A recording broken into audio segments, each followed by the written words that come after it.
payment for periods of incapacity that leave you unable to work. This includes pay for periods off work due to illness, but also parental leave. To make a claim, click Statutory Leave. If you have not claimed statutory leave before, click the Apply for Leave button. Click on the arrow next to Employment Contract and select the employment for which you want to submit leave. Click on the arrow next to Statutory Leave Type and select the type of leave from the drop-down list. Each type of leave has different essential fields. Statutory Sick Pay, SSP, requires a date entered for the first day you are unable to work due to sickness, the last day on which you are unable to work due to sickness, the type of sickness or reason for absence, for example, flu or operation. Finally, a doctor's note must be attached for sicknesses lasting longer than 1 calendar week, or a self-certification form for sicknesses lasting less than a week. Statutory Maternity Pay, SMP, requires the expected due date of the baby, the date you intend to start maternity leave, the reason, for example, commencing maternity leave early, baby born, etc., and finally the MAT-B1 form received from your midwife to confirm pregnancy and expected due date.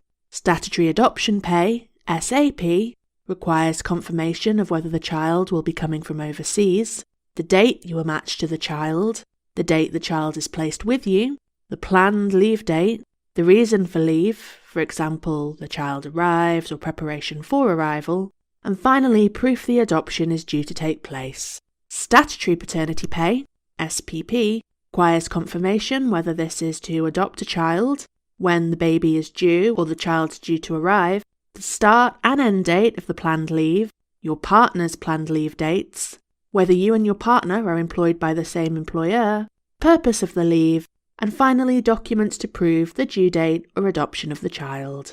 Shared Parental Pay, SHPP, requires confirmation whether this is to adopt a child, when the baby is due or the child is due to arrive, the start and end date of the planned leave, your partner's planned leave dates, whether you and your partner are employed by the same employer, purpose of the leave, and finally documents to prove the due date or adoption of the child.